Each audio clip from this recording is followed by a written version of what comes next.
Now we'll continue with the page number 185. The heading is Gopurams and Mandapas. Gopuram का मतलब होता है, अगर आप इस पिक्चर को देखें तो ये जो मेन स्ट्रक्चर है, this is the entry gate. ये बड़ा लंबा सा, जैसे मदुरई का गेट आप देखते हो मदुरई टेम्पल का, तो बड़ा सा लंबा सा गेट होता है।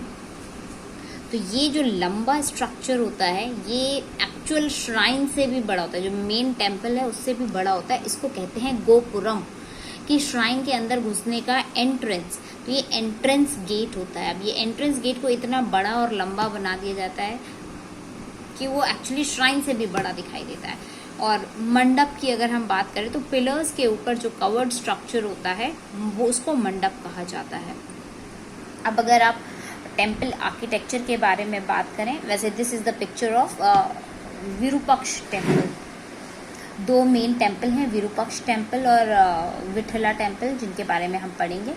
तो टेम्पल का अगर आप आर्किटेक्चर देखते हैं तो इसमें कुछ नए फीचर्स भी हैं और काफ़ी कुछ पुराने भी हैं। इसमें प्रॉपर स्केल दिखाई देता है। ये दिखाई देता है कि इसमें इम्पीरियल अथॉरिटी का लुक आता है, कि राजा महाराजाओं ने इस पे बहुत काम किया है। जैसे कि इसका ये जो गोपुरम है ये राया गोपुरम नाम से कहलाया जाता है, या रॉयल गेटवेज रॉयल गेटवे इसको कहते हैं। और ये इतना ऊंचा है कि जो मेन सेंट्रल श्राइन है उससे भी बड़ा है, उसको एकदम छोटा बना देता है। और ये दूर से ही दिखाई दे जाता है कि हाँ आगे जाके कोई मंदिर है, तो दूर से मंदिर की प्रेजेंस को शो करता है। अगर आप इस मैप को देखते हैं तो this shows the entrance gate. इसमें दो एंट्रेंस गेट दिख रही हैं, जो डार्क ब्लैक कलर की हैं, जो डॉट डॉट्स हैं, ये पिलर्स दिखाई दे रहे हैं। तो ये दिखाता है कि ये प्रॉपर एक रेक्टेंगल के अंदर सेटअप किया जाता है। यहाँ मेन श्राइन होती है, एंट्रेंस गेटवेज बड़े होते हैं। ये जो पिलर्स के ऊपर कवर्ड एरिया बनाया जाता है, इसको हॉल की तरह या दूसरी चीज़ों में यूज़ किया जाता है। दिस इज कॉल्ड एज मंडप। पिलर्स के ऊपर एक कवर्ड छत, इसको मंडप कहा जाता है। क्योंकि इस पे रॉयल इम्पैक्ट बहुत ज़्यादा था। विजयनगर के किंग स्पेशली जो कृष्णदेवराया थे, उन्होंने काफ़ी ज़्यादा काम किया था इनके डेकोरेशन पे। तो ये जो पिलर्स हैं, तो इन पिलर्स के ऊपर आप ये देख सकते हो कि किस तरीके से ये नक्काशियाँ बनी हुई होती थी। मोर बना हुआ है, और फिर आपको बर्ड्स दिख रही हैं, लायन दिख रहे हैं, गॉड्स दिख रहे हैं, ह्यूमन फिगर्स दिखाई दे रहे हैं।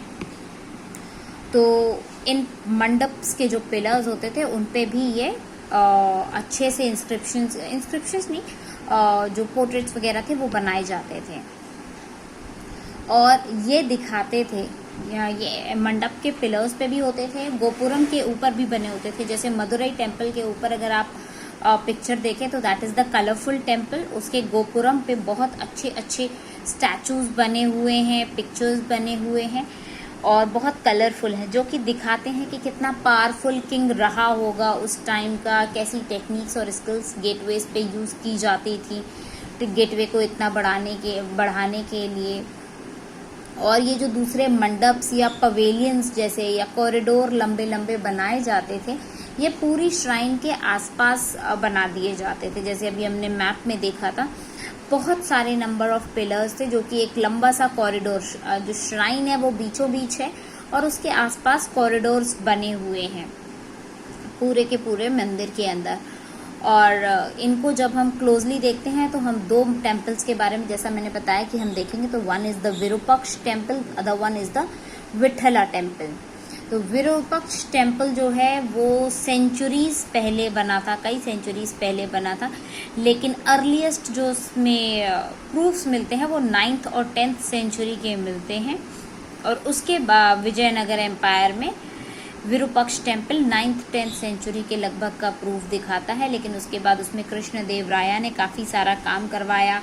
उस जो छोटी सी श्राइन थी उसके आगे उन्होंने एक बड़ा सा हॉल बनवा दिया, और उसके ऊपर उसके आगे जो पिलर्स थे उन पिलर्स की पे कार्विंग करवाई, तो उसको ब्यूटीफाई करने के लिए। और जो इस मंदिर का ईस्टर्न गोपुरम है, मतलब ईस्टर्न गेटवे है, उस पर बहुत सुंदर नक्काशी बनी हुई है, बहुत सुंदर दिखाई देता है। और इसके साथ साथ ये जो सेंट्रल श्राइन होती है वो बहुत छोटा सा पोर्शन, मतलब मंदिर बहुत बड़े एरिया में बना हुआ है, लेकिन जो मेन मंदिर या मेन टेम्पल है वो बहुत छोटे से एरिया में बना है। जैसे अगर आप इस मैप को देखते हो तो आप देखो, this is the complete area of the temple, but actual temple सिर्फ इतना सा है। बाकी के एरिया में पिलर्स हैं, कॉरिडोर्स बने हुए हैं, बड़ा सा गेटवे बना हुआ है, लेकिन मेन मंदिर कहाँ है? एकदम छोटे से एरिया में बना हुआ है। तो ये दिखाता है कि टेम्पल सबसे पहले बना होता था और उसके आसपास का जो ब्यूटिफिकेशन होता था वो over the time as per kings होता रहता था, जैसा वो करना चाहते थे। बाकी के ये जो हॉल्स या कॉरिडोर्स बनते थे ये अलग चीज़ों के लिए काम आते थे। इनमें छोटे छोटे अलग स्टैचूज रख दिए जाते थे, तो इमेजेस रख दी जाती थी, जैसे कोई डांस या ड्रामा का या म्यूज़िक का प्रोग्राम होना है तो भगवान के सामने होना है, तो मेन मंदिर की मूर्ति ला के नहीं रखी जा सकती, इसलिए यहाँ पे एक दूसरी स्टैचूज रख दी जाती थी, उनका दूसरा प्रारूप रख दिया जाता था। डीटीज़ का या डीटीज़ की मैरिज का फंक्शन जब करवाना है, स्विंग का फंक्शन कराना है, तो वो सेंट्रल श्राइन के सामने जो हॉल होता था उसमें हो जाता था। ये दूसरा टेम्पल जो हम पढ़ेंगे विठला टेम्पल, उसमें है कि इस तरीके से चैरिट्स बने हुए हैं, पूरे टेम्पल के अंदर चैरिट्स बने हुए हैं। इस पे कहा जाता है जो नायक्स होते थे वो अपनी दुकानें लगाया करते थे। ये जिनी है, ये स्विंग जिंजी का जो टेम्पल है, स्विंग पवेलियन इसको कहते हैं। इसमें झूला डाला जाता है और झूले पे भगवान को झुलाया जाता है, लोग भी झूलते हैं फिर बाद में। तो स्विंग के लिए बेसिकली यूज किया जाता है। और अभी जो हमने चैरियट्स देखे उसका ये एंट्रेंस है। ये मदुरई टेम्पल का वो है एंट्रेंस है, इसको गोपुरम इसीलिए कहा गया क्योंकि ये एंट्रेंस डोर है मदुरई का, जो कि बहुत ब्यूटीफुल है। इसमें ब्लैक एंड वाइट पिक्चर है but actually this is colour. दूसरा जो श्राइन हम पढ़ने वाले हैं दैट इज विठल टेम्पल। तो विठल टेम्पल बहुत इंटरेस्टिंग है, जैसा कि मैंने बताया अंदर चैरियट्स का पूरा एक रास्ता बना हुआ था जिसपे नायक लोग बैठते थे और अपनी शॉप्स लगाया करते थे। और इसी विठला टेम्पल में विष्णु भगवान की पूजा होती थी महाराष्ट्र में। और जिस तरीके से डीटी की पूजा पाठ शुरू हुई कर्नाटका में, ये दिखाता है कि कितना इन्फ्लुएंस था विजयनगर का ट्रेडिशंस के ऊपर, किस तरीके से इम्पीरियल कल्चर के तरफ लोगों को मोहित किया जाता था, आकर्षित अट्रैक्ट किया जाता था। और दूसरे टेम्पल्स की अगर हम बात करें तो कई सारे हॉल्स होते थे, श्राइन्स होते थे जिसमें चैरियट थे।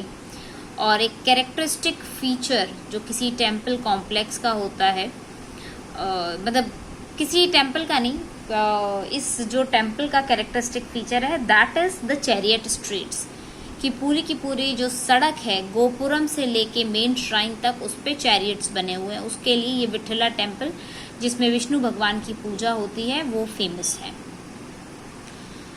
और इन पे स्टोन स्लैब्स लगे हुए हैं, पिलर्स लगे हुए हैं, यहाँ मर्चेंट्स बैठते थे, अपनी शॉप्स लगाते थे। जो नायक्स थे उन्होंने इस चीज़ को और ज़्यादा एलेबोरेट किया और फोर्टिफिकेशन वाला जो वॉल्स थी, आउटर वॉल्स, वहाँ पर जो बाउंड्री वॉल्स थी वहाँ पर भी काफ़ी ज़्यादा काम करवाते रहे। धीमे धीमे करके बाउंड्रीज को बड़ा करते गए, टेम्पल की बिल्डिंग को बड़ा कर दिया इस तरीके से। और इसीलिए आप देखेंगे तो कई सारे जो बड़े बड़े सुंदर गोपुरम्स हैं उनको लोकल नायक्स ने ही बनवाया है। Now the other topic is plotting places, temples and bazaars. अभी जैसे हमने देखा कि विठला टेम्पल में टेम्पल के गोपुरम से लेकर और मेन श्राइन तक बाजार लगा करता था, मर्चेंट्स बैठते थे। और इसी तरीके से धीमे धीमे जो गोपुरम है उसको काफ़ी पीछे ले गए मेन श्राइन से, तो वो पूरा मार्केट एरिया बन गया था। और ये गोपुरम्स किसने बनवाए? नायक्स ने। सो अगर हम बात करें प्लॉटिंग पैलेसेस की, टेम्पल्स की और बाज़ार की, कि किस तरीके से ये सारे सैंक्शन रहते थे, कैसे बनते थे, कहाँ बसाए जाते थे, तो विजयनगर की जो इन्फॉर्मेशन इकट्ठी हुई है वो कई सारी फोटोग्राफ्स से, प्लान से और वहाँ जो बड़े बड़े स्ट्रक्चर्स हैं, बड़े स्कल्पचर्स हैं, उनकी मदद से इसको बनाने की, प्रोड्यूस करने की कोशिश की गई है। और तब इसको फिगर आउट किया गया कि ये कैसा दिखता होगा। कई सारे इनिशियल सर्वे जो मैकेंजी ने किए थे और वो सर्वेज बेस्ड थे जो उनको ट्रैवलर्स से, इंस्क्रिप्शंस से कोई जो इन्फॉर्मेशन मिली थी उसके बेसिस पे उन्होंने ये पूरा सर्वे किया हुआ था। और 12th सेंचुरी में जाके ये जो पूरी साइट है हम्पी की, वो डिपार्टमेंट एक तो ASI के अंदर में आ गई, आर्कियोलॉजिकल सर्वे ऑफ इंडिया के अंदर में, और दूसरा Karnataka department of archaeology and museum के अंडर में आ गई। 1976 में जो हम्पी की साइट थी उसका नेशनल इम्पोर्टेंस समझा गया और 1980s में एक प्रोजेक्ट लॉन्च किया गया जो कि बहुत इम्पोर्टेंट प्रोजेक्ट था, जिसमें मटेरियल रिमेन्स जितने रह गए, मतलब जितनी वहाँ पे रिमेनिंग स्ट्रक्चर्स बचे रह गए हैं उनका डॉक्यूमेंटेशन करना शुरू किया गया। बहुत एक्सटेंसिव और इंटेंसिव सर्वेज को मिला के पूरी डिटेलिंग करने की लिए जो प्रोजेक्ट शुरू हुआ था, that was very important project. और उसमें रिकॉर्डिंग टेक्निक्स को, अलग अलग तरीके की रिकॉर्डिंग टेक्निक्स को यूज़ करके इस डॉक्यूमेंट बनाया गया ये वाला मटेरियल रिमेन्स का। और अप्रॉक्सीमेटली 20 ईयर्स तक जो स्कॉलर्स थे वो पूरी दुनिया से इकट्ठे हुए और ये कंपाइलेशन का काम करते रहे, चीज़ों को, जो बची हुई चीज़ें थी उनको गैदर करना, पूरा प्लॉटिंग करना कि कहाँ पे क्या रहा होगा। तो ये बहुत लंबा चौड़ा इनॉर्मस एक्सरसाइज था कि पूरे के पूरे सिटी की मैपिंग करना। तो पहला स्टेप जो इसमें लिया गया वो था कि पूरा जो एरिया है उसको डिवाइड करेंगे, मतलब पूरे एरिया को एक साथ तो कर नहीं सकते। तो पहला स्टेप वॉज कि इस पूरे एरिया को डिवाइड किया जाएगा 25 स्क्वायर्स के अंदर, like this you can see. तो इसको हम 25 स्क्वायर्स में 5 और 5, तो ये जो पूरा एरिया है इसको 25 ब्लॉक्स में 5, 10, 15, 20, 25 स्क्वायर्स में इसको डिवाइड करेंगे। और हर एक स्क्वायर को एक अल्फ़ाबेट का नाम दे दिया जाएगा, जैसे ये A स्क्वायर है, ये B है, ये C, D, E, ऐसे एक एक नाम असाइन कर दिया जाएगा। देन ये जो स्मॉल स्क्वायर है इसको फिर फर्दर सब डिवाइड किया जाएगा, लाइक दिस। जैसे इसको 25 स्क्वायर में कर लिया। अब ये जो A रह गया, पहला वाला A स्क्वायर उठाया गया, इसको फिर वापस सब डिवाइड किया जाएगा। तो एक बार डिवाइड कर दिया, फिर इस एक सिंगल स्क्वायर को, जैसे ये एक सिंगल स्क्वायर है, इस एक सिंगल स्क्वायर को उठाया और इसको सब डिविजन्स कर दिए और छोटे छोटे स्क्वायर्स में डिवाइड कर दिया। लेकिन सिर्फ इतना ही करना काफ़ी नहीं था। जो छोटे स्क्वायर्स थे, ये जो छोटे स्क्वायर्स बन गए थे, इन छोटे स्क्वायर्स को फिर फर्दर सब डिवाइड किया गया और छोटी यूनिट में। तो तब जाके उसको कर पाना पॉसिबल था, नहीं तो इतने बड़े एरिया को सिर्फ एक बड़ा सा एरिया किसी एक पर्सन को साइन कर दिया जाए तो दैट इज़ नॉट पॉसिबल। तो एक 25 स्क्वायर्स में बांटा गया, फिर एक स्क्वायर को फिर फर्दर 25 पीसेस में बांटा गया, और 25 नहीं, शायद 26 है, 25 पीसेस में बांटा गया। ये 25 पीसेस में बांटने का लॉजिक क्या था, अल्फ़ाबेट्स में 26 अल्फ़ाबेट्स होते हैं, तो वो 25 पीसेस में फिर बांट दिया गया। फिर एक ब्लॉक को उठा के इसको सब डिवाइड किया गया। तो ये बहुत पेन टेकिंग वाला काम था, पेन्सटेकिंग काम था। और फिर इसके डॉक्यूमेंट ट्रेसेस बनाए गए, थाउजेंड्स ऑफ स्ट्रक्चर्स इसमें जो थे उनको ट्रेस किया गया, छोटे छोटे जो श्राइन्स, क्योंकि हमने देखा इसमें आउटर स्ट्रक्चर जो था सेक्रेड सेंटर, वहाँ पे बहुत ज़्यादा श्राइन्स अवेलेबल थे, तो उन छोटे छोटे श्राइन्स को भी इसमें पॉइंट आउट किया गया। जो रेजिडेंस एरिया थे उनको भी डाला गया, जिससे कि बड़े टेम्पल्स को इलेबोरेट किया जा सके, और जिसकी वजह से रिकवरी हो पाई कि कहाँ कहाँ पाथ्स हैं, कहाँ रोड्स जा रही हैं, कहाँ बाजार हैं, वो सारा कुछ ट्रेसिंग हो पाया। अब जैसे कि अभी देखो, आपने इसमें देखा ये A था, इस पर पहले A to Z तक डिवाइड किया गया 25, फिर A को लिया तो NA, NB, NBC ऐसे डिवाइड किया गया। उसके बाद एक पॉइंट NA जैसे उठाया तो एक NA उठाया, तो फिर इसको फिर फर्दर सब डिवाइड किया गया। फिर इसमें जितने श्राइन्स हैं, टेम्पल्स हैं, और जो रोड्स हैं, पाथ्स हैं, उनको पूरा पूरा प्लॉटिंग की गई।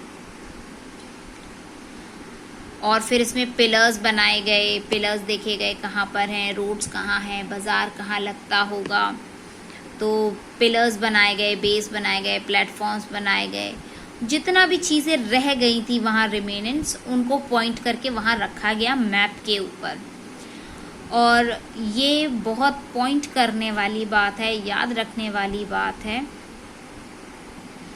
सो इस पे बहुत ध्यान दिया जाना चाहिए। जैसा कि इस पैराग्राफ में आप देख सकते हो कि ये जो M Fritz, George Michel, MS Nagaraja, इन लोगों ने सालों तक काम किया इसको पूरी मैपिंग करने के लिए। अब इनके पास कोई और चीज़ तो थी नहीं, क्योंकि इन्होंने बोला कि हमें एक एक चीज़ उसमें डिज़ाइन करनी थी, देखनी थी कि वो कैसे रहा होगा। जैसे वुडन एलिमेंट्स कैसे थे, कॉलम्स कैसे थे, ब्रैकेट्स, बीम्स कैसे पड़ती होंगी, घरों की सीलिंग कैसी रहती होगी, ओवर हैंगिंग ईव्स कैसे थे, टावर्स कैसे होते होंगे, प्लास्टर और पेंट कैसे रहता होगा, ब्राइटली कैसे देखा जा सकता है। तो ये सब कुछ उनको बेस्ड किस पे था, ट्रैवलर्स की इंफॉर्मेशन पे। तो उनको ये सारी चीज़ें रिकंस्ट्रक्ट करनी पड़ी कि वहाँ पर जब लाइफ एग्जिस्ट करती थी तो वो कैसी लाइफ होती थी, क्योंकि वुडन स्ट्रक्चर तो ओवर द टाइम खराब हो गए थे।